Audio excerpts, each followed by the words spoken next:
इसके बारे में तो हम जानते हैं कि किसी भी सिस्टम का जो मोमेंटम है वो कंजर्व रहता है जब तक कि उस पे कोई एक्सटर्नल फोर्स ना लगाई जाए। और हमें ये भी मालूम है कि जो मोमेंटम है वो कंजर्व्ड रहता है, यानी बिफोर एंड आफ्टर कोलिजन जो है मोमेंटम हमारा सेम आता है। लेट्स सपोज कि आज हम लोग जो है मोमेंटम के ना डिफरेंट केसेस, स्पेशल केसेस जो है वो आज समझते हैं। यहाँ पे लिख लेना चाहिए कि आज हम लोग स्पेशल केसेस कर रहे हैं, जिनमें ये हमारा केस नंबर 1 है। लेट्स सपोज कि ये हमारी दो बॉडीज हैं, दो कार्स हैं, जिनके मैस इसका m1 है और m2 है। हम कह देते हैं कि जो m1 है वो इज इक्वल्स टू m2 है, इन दोनों के जो मैसेज है वो इक्वल है। और सपोज भी कर लेते हैं कि इस कार का जो मैस है फॉर एग्जांपल कि ये 500 kg है, तो सिमिलरली m2 का भी 500 kg होगा। अगर मैं ये कहूँ कि जो ये वाली हमारी कार 1 है, इसे कार 1 कह देते हैं, इसे कार 2 कह देते हैं। हम बिफोर कोलिजन की बात कर रहे हैं। फर्स्ट कर लेते हैं कि ये भी इस डायरेक्शन में मूव कर रही है और ये कार भी इस डायरेक्शन में मूव कर रही है। कार 1 की जो वेलोसिटी है, जिसे v1 कहना चाहिए, वो तकरीबन है 5 मीटर पर सेकेंड। और जो कार 2 है, इसकी जो वेलोसिटी है, इसे सपोज कर लीजिए कि ये 2 मीटर पर सेकेंड है। अगर अब मैं कार 1 का मोमेंटम निकालूं p1, तो ये मुझे m1 इंटू v1 होगा, जो कि 500 multiply by 5 is equals to 2500 kg metre per second है। यानी कि इसे हम लोग न्यूटन सेकेंड भी बोलते हैं, यानी कि मोमेंटम का एक यूनिट न्यूटन सेकेंड भी होता है। सिमिलरली अगर मुझे इस चीज़ का मोमेंटम निकालना है सेकेंड कार का, तो ये जो मोमेंटम होगा ये m2 इंटू v2 आएगा। m2 जो है वो हमारा सेम है 500 इंटू जो हमारी वेलोसिटी है वो तकरीबन है 2 मीटर पर सेकेंड। तो जब ये इससे मल्टीप्लाई होता है तो ये तकरीबन 1000 kg मीटर पर सेकेंड बन जाता है, जो कि हमारा मोमेंटम p2 है। और हमने कहा है कि किसी भी सिस्टम में जो मोमेंटम है वो कंजर्व रहता है। इसका मतलब ये है कि बिफोर और आफ्टर कोलिजन तो मोमेंटम है वो सेम रहना चाहिए। अब अगर बिफोर कोलिजन की बात की जाए, तो बिफोर कोलिजन जो मोमेंटम होगा, अगर मैं इस तरह से बताऊं कि इस तरह से कि बिफोर कोलिजन लिख लेते हैं कि बिफोर कोलिजन मोमेंटम जो है, before collision momentum and after collision momentum. After collision momentum p जो है वो मोमेंटम को रिप्रेजेंट करता है। अब बिफोर कोलिजन में जो हमारा मोमेंटम है वो तो हमारी कार 1 प्लस कार 2 बोथ का मोमेंटम आना चाहिए। और p1 जो हमारा मोमेंटम है वो तकरीबन 500 है और 2500 है, और जो p2 है वो तकरीबन 1000 है। यानी कि अगर इन्हें हम लोग सम करें तो ये तकरीबन 3500 kg मीटर पर सेकेंड बनता है। लेकिन अब आफ्टर कोलिजन क्या होता है? जब दो कार्स जिनके मैसेज, दो बॉडीज जिनके मैसेज बिल्कुल इक्वल हों, जब वो आपस में कोलाइड करती हैं, यानी कि ये कार जो है हमारी, इस तरह से इसे यहाँ पे बना लेते हैं कि ये कार जो है वो इसके साथ जाकर यहाँ पर इस तरह से हिट करती है, यहाँ पर जाके कोलाइड करती है। तो होता ये है कि जो इसकी वेलोसिटी होती है हमारी दूसरी कार की, वो हमारी पहली कार को मिल जाती है, और हमारी इस कार की वेलोसिटी जो है v1 वो इस कार को मिल जाती है। यानी कि मुझे ये कहना चाहिए कि जो हमारी v1 डैश होगी वो v2 के इक्वल आ जाती है, और हमारी जो v2 डैश है वो v1 के इक्वल आ जाती है। मीन्स ये कि इनकी वेलोसिटी आपस में इंटरचेंज हो जाती है उस कंडीशन में जब हमारी बॉडीज के मैसेज इक्वल हों और वो आपस में कोलाइड करें, तो उनकी जो वेलोसिटीज हैं वो इंटरचेंज हो जाती हैं। अगर ये बात है तो मुझे यहाँ पर अब इस तरह से लिखना चाहिए कि हमारी जो car p1 dash plus p2 dash, यही होगा ना हमारे बाद वाला मोमेंटम। अब p1 डैश जो है वो तो हमारा m1 dash v1 dash plus m2 dash into v2 dash होना चाहिए। हमारा मैथ तो सेम ही रहेगा दोनों केसेस में, जो कि 500 है। अब रही वेलोसिटी की बात, हमने कहा कि v1 डैश यानी कोलिजन के बाद हमारी कार 1 की वेलोसिटी जो है वो कार 2 की इनिशियल वेलोसिटी के इक्वल हो जाती है, जो कि तकरीबन थी 2। और हमारी कार 2 की जो फाइनल वेलोसिटी है यानी v2 डैश कोलिजन के बाद, वो हमारी पहली कार की वेलोसिटी यानी v1 के इक्वल आ जाती है, जो कि है 5। तो इस तरह से करने से हमारे पास यहाँ पर अब आ जाएगा 2 और यहाँ पर 5। तो इनको अगर हम आपस में मल्टीप्लाई करें तो अब भी हमारा जो आंसर है वो 3500 kg मीटर पर सेकेंड निकलता है, जो कि हमारे बिफोर कोलिजन के बराबर है। तो इसका मतलब है कि जब भी कोई दो बॉडीज जिनके मैसेज सेम हो वो आपस में कोलाइड करें तो बिफोर कोलिजन और आफ्टर कोलिजन उनका जो मोमेंटम होता है वो कंजर्व रहता है। ये हमारे मोमेंटम का पहला स्पेशल केस था।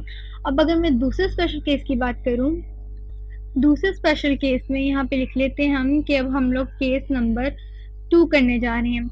इस केस में लेट्स सपोज कि हमारे मैसेज जो हैं वो बराबर हैं, यानी हमारी कार जो है, ये हमारी दो कार्स हैं जिनकी ये कार 1 और ये कार 2, इन दोनों के जो मैसेज हैं M1 और M2 वो बराबर हैं। फर्ज कर लेती हैं कि ये भी 500 kg है और ये वाली कार जो है ये भी 500 kg है। लेकिन इसमें एक और कंडीशन इम्पोज कर देते हैं, कंडीशन एक शर्त लगा देते हैं कि इसमें हम जो शर्त लगा रहे हैं वो ये है कि हमारी जो कार 2 है ना उसकी वेलोसिटी v2 0 कर देते हैं। तो क्या होगा कि जब हमारी ये दोनों कार्स आपस में कोलाइड करेंगी, मुझे इस इमेज को थोड़ा सा चेंज कर लेना चाहिए, जैसे कि यानी कि हमें कार की डायरेक्शन चेंज की। मैंने कार की डायरेक्शन इसलिए चेंज की क्योंकि मैंने ये कहा है कि v2 जो है वो 0 है। तो इसका मतलब ये है कि ये दोनों कार्स इस डायरेक्शन में मूव कर रही हैं, ये वाली इस डायरेक्शन में और ये वाली इस डायरेक्शन में। v1 इस डायरेक्शन में है जो कि कुछ ना कुछ वेलोसिटी v होगी और v2 जो है 0 है। मीन्स ये कि हमारी कार की डायरेक्शन तो इस तरफ है, लेकिन फिलहाल हमारी कार जो है वो कुछ देर के लिए स्टेबल है, कुछ देर के लिए वो मूव नहीं कर रही, उसकी वेलोसिटी जो है वो 0 है। अगर ये वाली कंडीशन हम लोग इम्पोज कर दें दो एक जैसी मैसेज रखने वाली बॉडीज के ऊपर, तो आफ्टर कोलिजन क्या होता है, तो जैसे ही हमारी ये कार इससे टकराती है तो इसकी अपनी वेलोसिटी जो v1 डैश है वो 0 हो जाती है, क्योंकि वो एक साकिन बॉडी से टकरा रही है।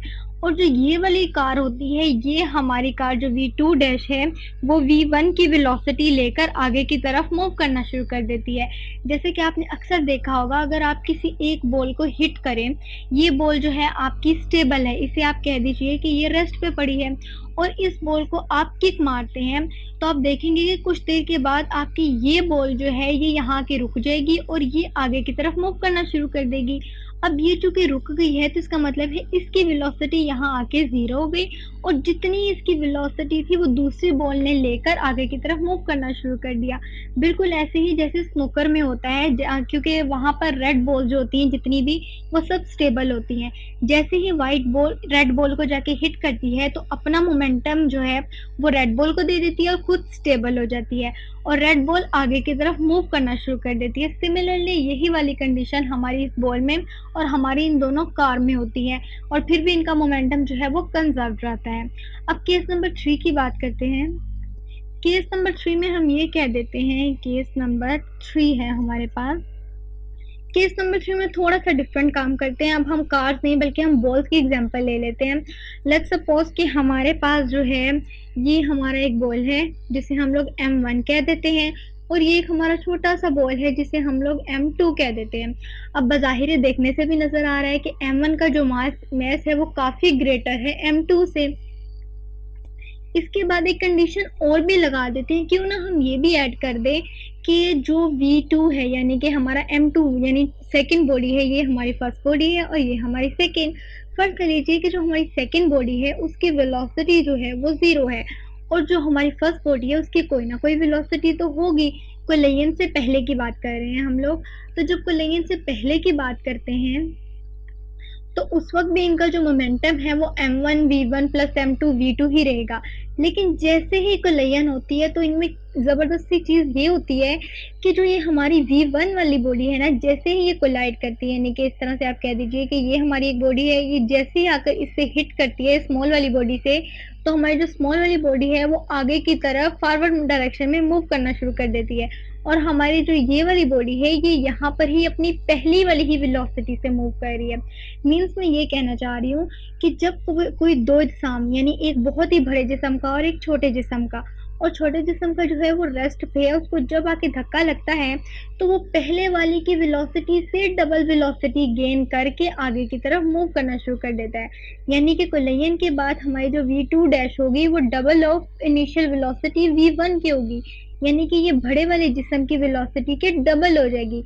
और जो हमारा बड़ा वाला जिस्म है कोलिजन के बाद भी उसकी अपनी वेलोसिटी वही रहेगी जिससे वो मूव करता आ रहा है। इसी तरह होता है कि अगर कोई बाइसिकल जो है वो आगे की एक जगह रुकी हुई हो और आपकी कार या ट्रक ड्राइवर या ट्रक वगैरह उससे जाके हिट करें, तो आपकी जो साइकिल है वो सड़क के ऊपर घिसती चली जाती है और बहुत तेज़ी की वेलोसिटी के साथ जाती है।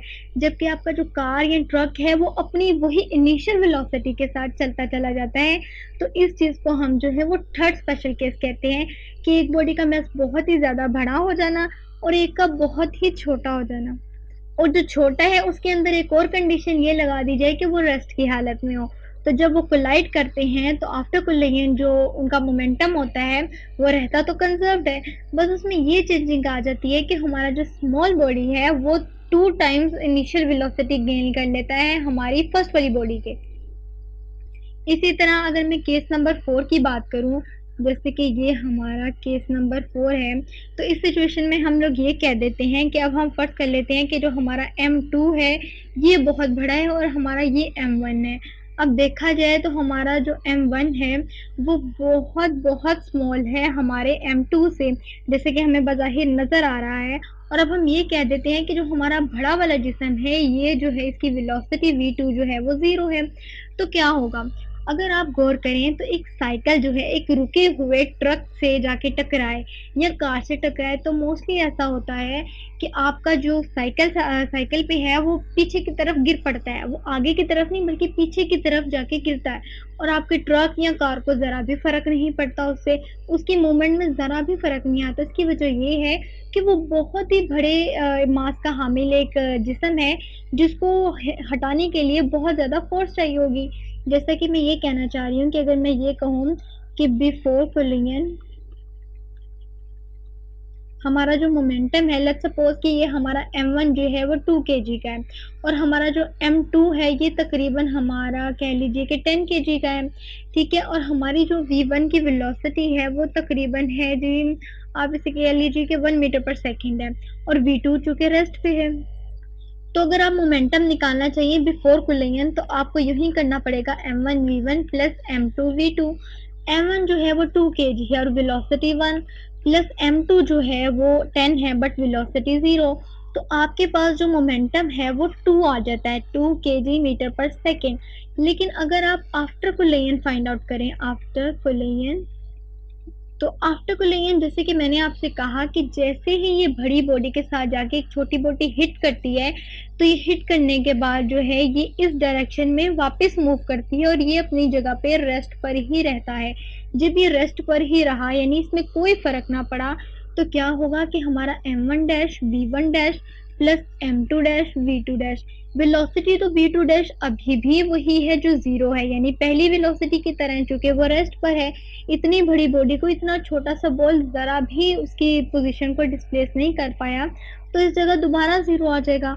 और हमारी जो V डैश है वो माइनस V1 के आगे, यानी कि अगर ये 2 है तो अब जो अगर ये हमारी 2 थी तो यानी कि आप इसे इस तरह से कह सकते हैं, यहाँ पे थोड़ी सी मिस्टेक हो गई, मुझे इस तरह से कहना चाहिए कि अब जो हमारी V1 डैश है वो माइनस V1 की हो जाएगी और हमारी जो V1 है वो 2 है तो यहाँ पर -2 आ जाएगा। अब मैं -2 को नहीं बल्कि हमारी वेलोसिटी तो 1 है, फिर हमसे मिस्टेक हो गई, वेलोसिटी हम लोगों ने 1 रखी है और मास 2 रखा है। जी हाँ, ये थोड़ी सी मिस्टेक हो गई। तो हमारी जो वेलोसिटी है वो -1 आ गई तो यहाँ पर हमारा जो मास है वो 2 ही रहा और मल्टीप्लाई -1 से होके ये -2 kg मीटर पर सेकेंड, यानी कि बिफोर मोमेंटम आफ्टर मोमेंटम के बराबर है बट ऑपोजिट डायरेक्शन हो जाती है यहाँ पर। तो इस तरह से डिफरेंट सिचुएशन में आप डिफरेंट चीज़ों के मोमेंटम फाइंड आउट कर सकते हैं कि कभी कोई जिस्म बड़ा आ जाता है, कभी छोटा आ जाता है, कभी दोनों ही रेस्ट पे हो सकते हैं तो उस वक्त मोमेंटम ही 0 होगा और कभी एक मूव कर रहा है तो दूसरा रेस्ट में है। तो ये डिफरेंट कंडीशंस हैं जो हमारी लाइफ में भी होती हैं। अक्सर हम देखते हैं कि कभी कोई साइकिल किसी ट्रक से जाके टकराती है और ट्रक ड्राइवर या ट्रक को जो है वो कोई भी फ़र्क नहीं पड़ता, लेकिन जो साइकिल है उसको बहुत ज़्यादा नुकसान पहुंचता है। सिमिलरली अगर आपके पास ये है कि कोई कार है वो आपकी इस रुकी हुई साइकिल को हिट करे तो भी जो आपकी साइकिल है वो बहुत ज़्यादा स्पीड से आगे मूव करती है, जबकि कार अपनी नॉर्मल स्पीड से ही मूव करती है। तो इन चीज़ों से जो है हम इनके मोमेंटम गेन कर लेते हैं, क्या है कि इनके मोमेंटम में फ़र्क पड़ा है या नहीं और इनके कितने मोमेंटम हैं, जिससे हमें इनकी स्पीड वगैरह के बारे में पता चल जाता है।